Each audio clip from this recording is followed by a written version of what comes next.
I've got a little trepidation about the story I'm going to tell because I think you can have a misunderstanding about what I'm about to say because it's not about vengeance. It's just the best story I could think of in talking about faithfulness.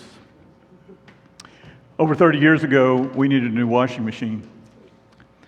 And if you know anything about me, you know that I do research on things like I'm going to buy a washing machine, I'm going to buy a car, I'm going to, I really do go through all of this stuff. I mean, in fact is I probably go too far in terms of just doing the research, finding out what the best thing is, and then going for it. I mean, that's just what I do. Anyway, so I determined that at that time, and I don't know today because I haven't bought a washing machine in a long time, but at that time, the best washing machine made, I had determined because of the reviews, because of the repair history, all of the things that are there, was a Maytag. And I bought a Maytag washing machine. But I cannot afford, and you cannot afford either, a washing machine that guaranteed that will never, ever break down. That type of engineering and that type of assurances you just can't afford because that is almost impossible, to tell you the truth. So it did break down. I wasn't upset. It broke down during the warranty. But because it's during the warranty, who do you have to call to get the repair done? You got to call Maytag. Well, guess what? Those commercials about the Maytag repairman doing nothing at all aren't real. And so the thing is that they said it'll take a week before we can get to it. I said, okay. That was living in Houston at the time. And so the repairman called me on the day before he was going to show up on the next day. And he said, if it's not convenient for you to be here at that time, he says, call me back and we'll rearrange the time. Well, it wasn't convenient. I wasn't there when he called. He left it on my answering machine. I called back, which was at this time after his hours, and I left it on whatever his answering machine is or voicemail or whatever it was that was there. Said it wasn't convenient. So he doesn't listen to the message, and he shows up the next day. And so he leaves a note on my door. I was here. I thought, well, that's great. You didn't listen to the message, even though you told me to leave you a message. I did the very thing you said to do. And so I called back Maytag service, and the person there said, well, we can't get to you for 3 weeks. Now, I don't know about you, but we wash our clothes a little more often than once a month. That's kind of the thing that is there. So I said, that really won't work because in reality, it wasn't my fault that your guy did not listen to the machine or the voicemail or whatever it was over 30 years ago. I don't know what it was. And they said, we're sorry. We can do nothing about it. So I said, well, that's really not acceptable. So I called back and I got a supervisor. I said, I probably just got a guy. He's supposed to answer this way. This is just what he's supposed to do. This is in Houston, okay? Anyway, so the deal is that he said, and I'm going to give some quotes here. When I said, this just really won't work for us, he said to me, so what are you going to do about it? And I said, well, I can tell everyone not to buy a Maytag washing machine. And he said, I quote, you can exercise that option. That was over 30 years ago, and I've told thousands of people this story. I'm going to tell you up front. Now, you can understand, you think that I'm kind of trying to get some vengeance on them. That's not really the point anymore because I don't really care. It's been that water has gone under the bridge for a long time ago as far as I'm concerned, as far as that goes. I hope Maytag does well as far as all that goes. But here's the thing. We lose faith and therefore lose faithfulness when there's no faithfulness on the other side. You recognize that? We lose faith. Let's put that slide up there, please. Okay? We lose faith and therefore lose faithfulness when there is no faithfulness on the other side. You realize what I'm saying to you? Is that what do you expect when you go and you buy something and it's under warranty? Do you expect some faithfulness on the other side? Do you expect that to happen? When you have a relationship with somebody else, don't you expect some faithfulness on the other side? If you have a friendship, you know that there's some faithfulness on the other side. That's true for all of us, all of the time. And we lose faith and therefore lose faithfulness when there's no faithfulness on the other side. Now, I'm using this in a contrast, not in the same way, but a contrast. You see, God has always been faithful to us. He has always been faithful to us. Now, on the one side, we have a reason for losing our faithfulness. On this side with God, we have no justification whatsoever for not being faithful to God, because He has always been faithful to us. Faithfulness is obviously a characteristic of the fruit of the Spirit. Of course, this is exceptional faithfulness. Galatians 5:22 says, "But the fruit of the Spirit is love, joy, peace, patience, kindness, goodness, faithfulness, gentleness, self-control. Against such things there is no law." Now, God has always been faithful to us, as I've said, but the word that is used here actually is the word faith. And I know that probably 95% of you are not going to give a rip what I'm about to say to you, and I understand that. You don't really need to carry this home with you. But I want you to know how carefully I go through every word when I do this. Is this word, should it be translated faithfulness or faith? Well, each of the other words here give an attribute or a characteristic of the fruit of the Spirit. Faith is not one of those that God has. Hear this. God does not have faith. That's going to surprise some of you. You see, faith's own definition prevents God from having faith. Who is God going to have faith in? Think about it just for a moment. Hebrews 11:1, "Now faith is the assurance of things hoped for, the conviction of things not seen." God does not need assurance. He doesn't need it at all. God does not need hope. When God said it, it's going to happen. God is an absolute in this. God does not need a conviction for things to be seen. See, God's actions and are objects of faith. I mean, when He says it, it's something to have faith in. It is not because God has faith. And the reason I bring this up is I've heard these televangelists says God did this by, He had to have faith. Faith in who? Faith in what? There's nothing beyond God. You don't have any faith above God. There is no such thing that is there. But when we look at it, so I translated this faithfulness just like nearly everybody else. I think everybody else has. Because it's a characteristic and not faith itself. It's faithfulness. And that's putting that word in context to make sure that it is correctly translated. So can I say, though, does God have faithfulness?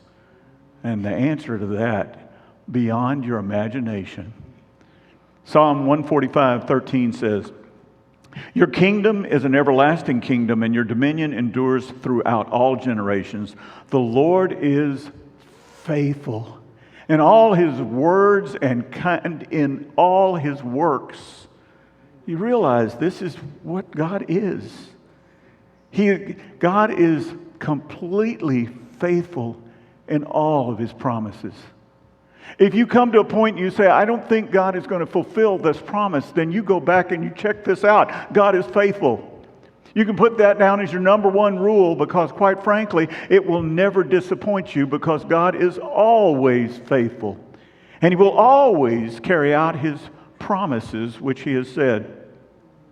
See, Hebrews 10:23 says, "Let us hold fast the confession of our hope without wavering, for He who promised is faithful."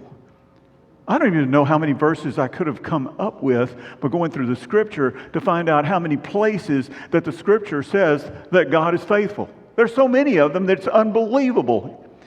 You see, our faith, our hope, comes because we know that He is faithful. We know that our salvation is true. Why? Because God is faithful. We know that He is holding us in His hands because why? Because God is faithful. And He's always doing so. Samuel became a prophet of God. You know, and I think that a lot of us make a mistake of thinking that a prophet always just told the future. No, what a prophet did was spoke the words of God to the people, you understand? And sometimes that was predicting. Sometimes God said, I'm about to do this. I'm going to do this sort of thing. And so usually a prophet was one who divided the righteous from the unrighteous, and typically prophets weren't very popular. Most people don't want to hear that they're not in the righteous group. They want to think they're always in the righteous group rather than the unrighteous group. But God has always been faithful. He was always faithful with Samuel. In fact, it says in 1 Samuel chapter 3, verse 19, "And Samuel grew, and the Lord was with him, and let none of his words fall to the ground." In other words, God was always faithful in doing what Samuel said. And how did that come about? Because Samuel listened to God and said what God said. You understand what happened there? He was always doing this. See, God's faithfulness to His Word establishes our relationship with Him. See, we believe based on what God has said. There was a time, really in history, when something that was said was true.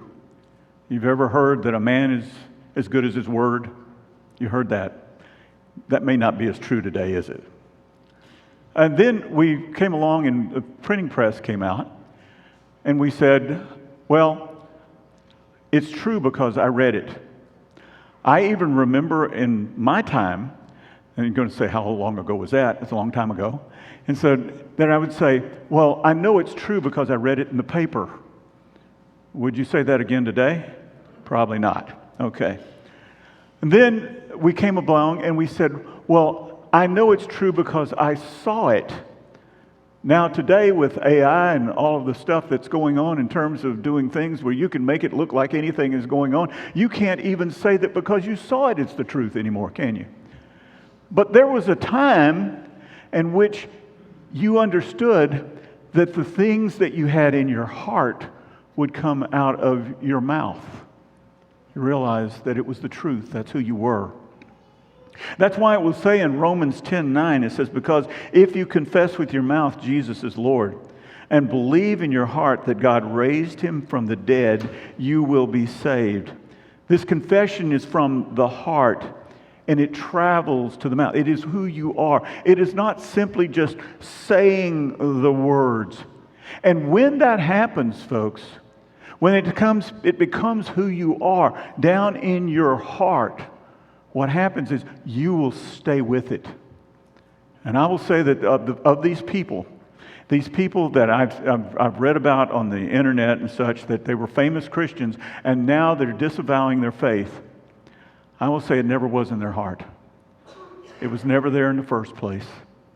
You see, Jesus said in Matthew 24:13, and I'll read this again in a little bit, but the one who endures to the end will be saved. See, your faith is not simply words that you're going to say. Your faith is something you're going to endure to the end because it is who you are down deep. And at this point, this is where I came to the sermon. I said, I need to give a great illustration that will be a human effort that shows the faithfulness that a human can have, and therefore say, God is like that. And that's where I came short. Did you know there is no human example that fully demonstrates the faithfulness of God? God is more faithful than that. He's above that faithfulness.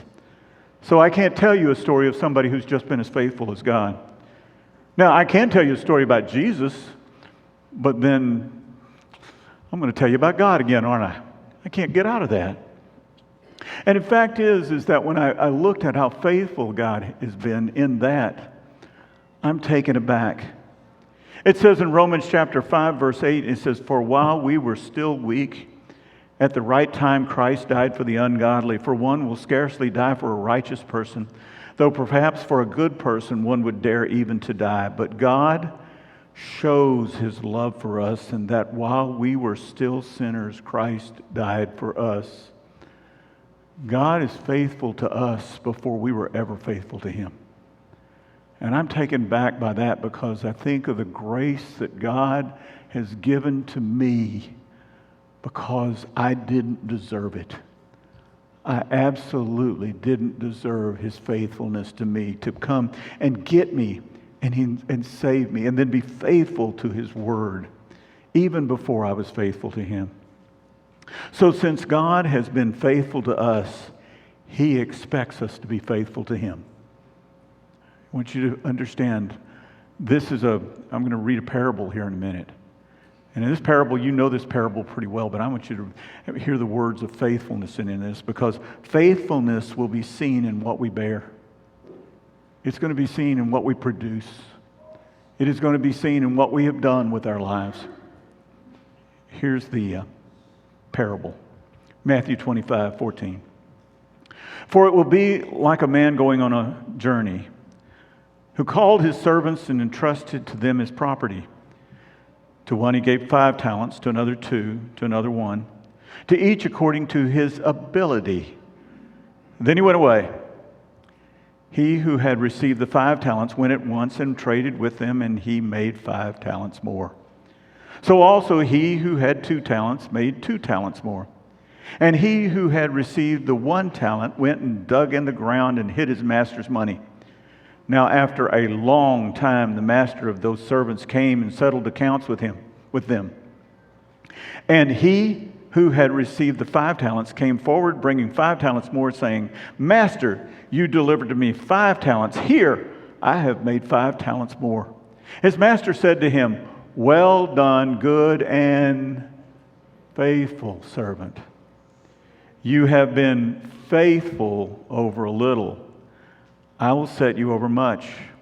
Enter into the joy of your master. And he also who had the 2 talents came forward, saying, Master, you delivered to me 2 talents.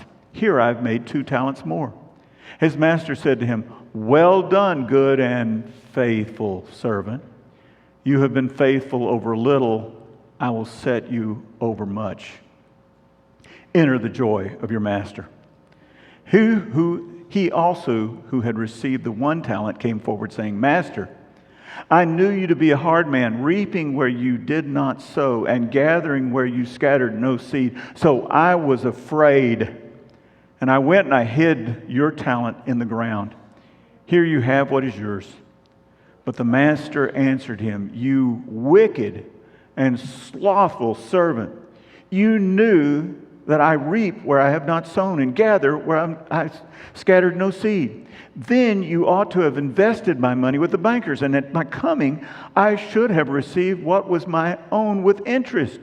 So take the talent from him and give it to him who has the 10 talents.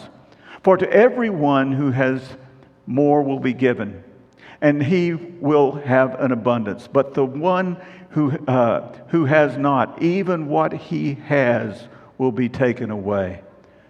This parable has a few very important expectations in it. You see, each person is expected to be faithful according to his ability.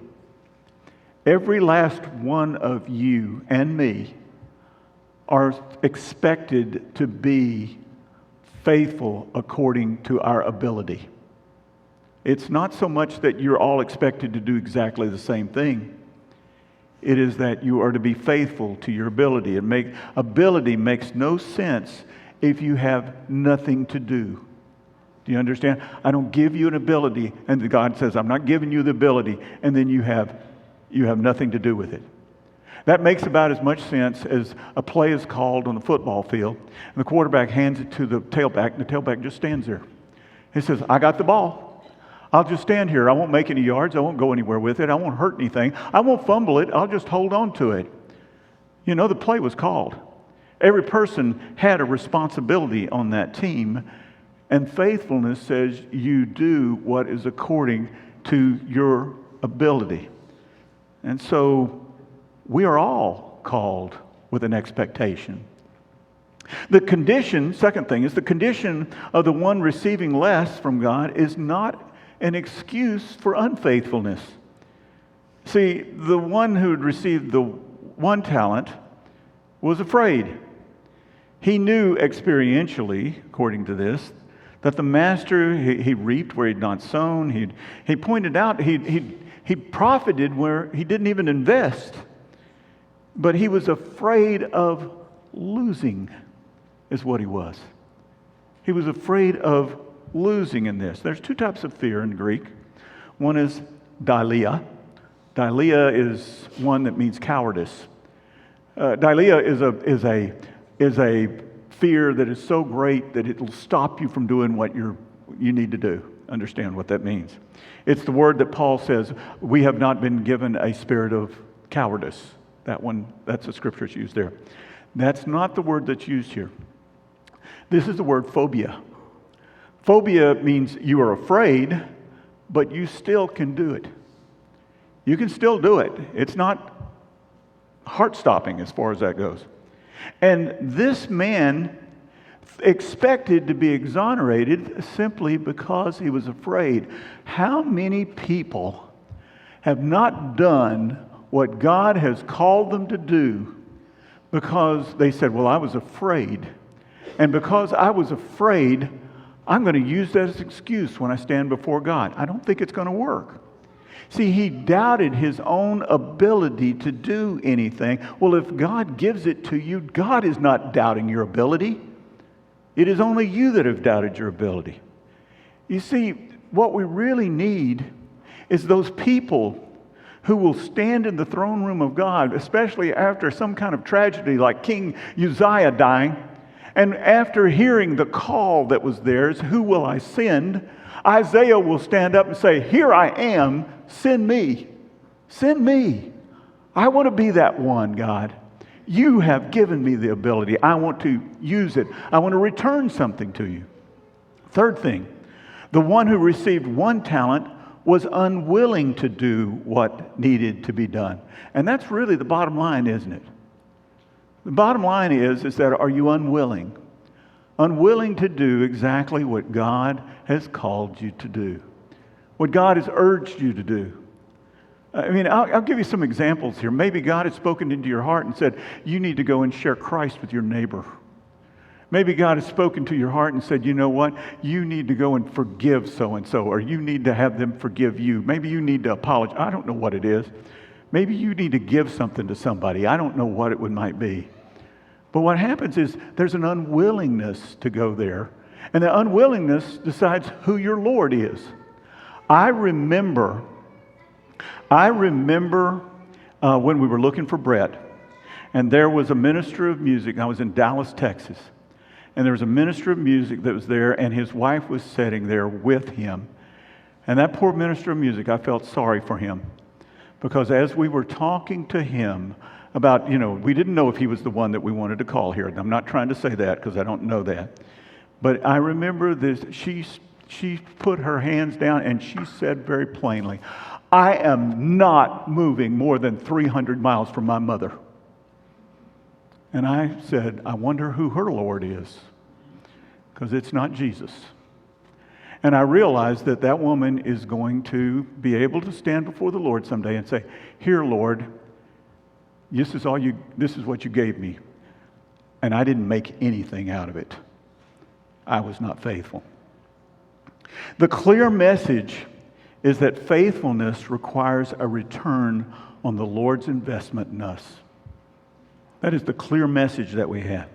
He fully expects for us to act on what we've been given. Faith is not something that gets buried in the ground and then dug up later. It is something that grows, or it has not done what it is supposed to have done. You see, and when God sees that your faith is going to grow, you know what He does?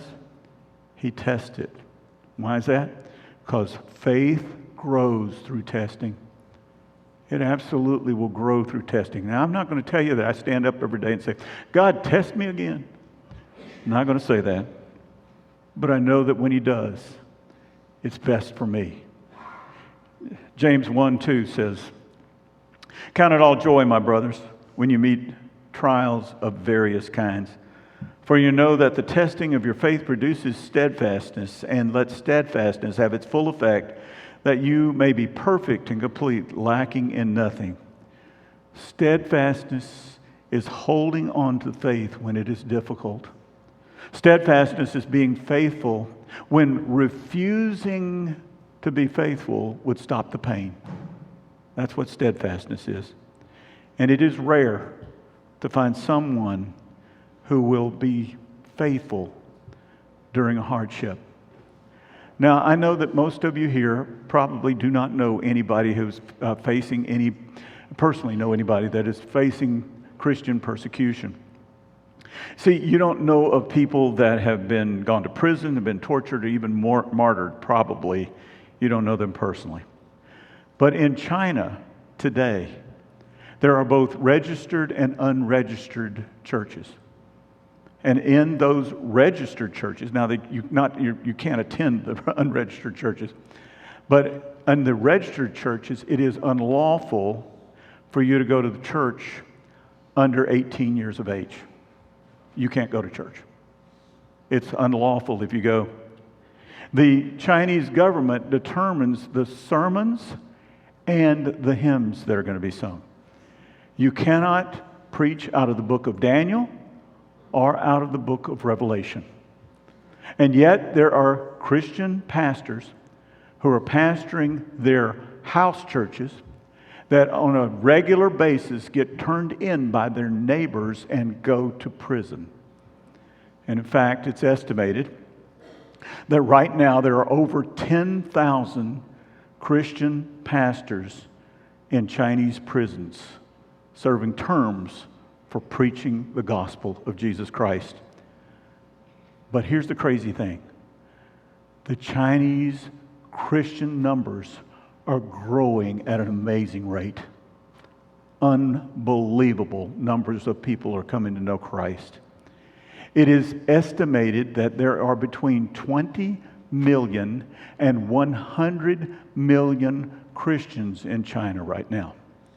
In fact, if it continues to go like this, within another couple of decades, China will be the most Christian nation in the world. Now, why would it grow when there is such persecution? Why would it be going like that when there is such persecution? Because it means something when you got skin in the game, doesn't it? It means something. See, faithfulness to the end is not just a period in the Christian life. It's something that should be in us and continues on so that we have something that we produce through our lives. Matthew chapter 24, verse 9. Then they will deliver you up to tribulation. This is what happens to those that are faithful to the end. They'll deliver you up to tribulation and put you to death. And you'll be hated by all nations for my name's sake. And then they will fall away and betray one another and hate one another. And many false prophets will arise and lead many astray. And because lawlessness will be increased, the love of many will grow cold. But the one who endures to the end will be saved. And this gospel of the kingdom will be proclaimed throughout the whole world as a testimony to all nations, and then the end will come. Do you see what happens first? Faithfulness first. Faithfulness. Absolute faithfulness. The gospel is preached.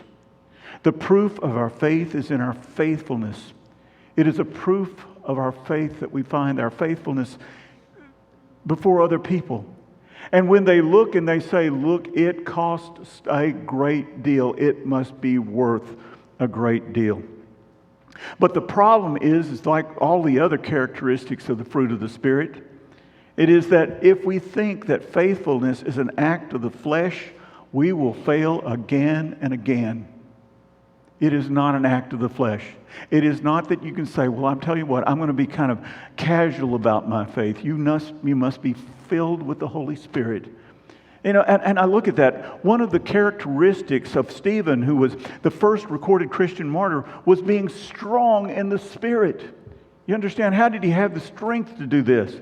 He's listed as first amongst all of the deacons, the first deacons there were. It says in Acts 6:5, and what? They said, please the whole gathering, and they chose Stephen, a man full of faith and of the Holy Spirit. And Philip and Prochorus and Nicanor and Timon and Parmenas and Nicholas and a proselyte of Antioch. You realize it didn't say anything about, it doesn't say that about the rest of the guys. It doesn't say that, but except this one person that is in this. And sometimes we miss that point, but Stephen would preach his last sermon to the people who were stoning him to death. This is what would happen with him. And before you say, you know what, well, I'm willing to die for Jesus, that's not what Stephen was doing.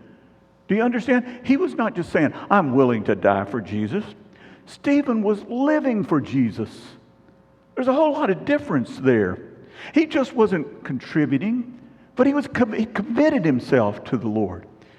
Jesus had all of Stephen's life. Jesus had possessed everything physical about him. He possessed everything mental about him. And what I would say to you is, don't tell me you will die for Jesus when you won't live for him. You've got to be able to say, I am committed. I will live for Jesus. And I don't know, maybe this is found in a prayer. I know it's found in a commitment in this. Maybe you'll be crying out, and maybe you should be crying out, Lord, fill me with your Spirit. Fill me with your Spirit, because I don't want to be casual about this anymore. I don't want to be lukewarm anymore. I want to be with you completely, Lord. I want to be faithful, not just faithful for now, but faithful to the end. And if you do that, don't expect that it's going to turn great for you. Don't, all of this stuff that we hear going on in churches, is that when I gave my life to Jesus, everything is sweet and wonderful, and I'm singing in the praise band from now on, kind of stuff. And what is happening is that when you do so, you will receive opposition. There will be persecution. See, faithfulness is too easy when life is easy. I read a survey. Survey said 70% of Christian pastors say that they would quit if they could do something else. I want to ask, what did they expect?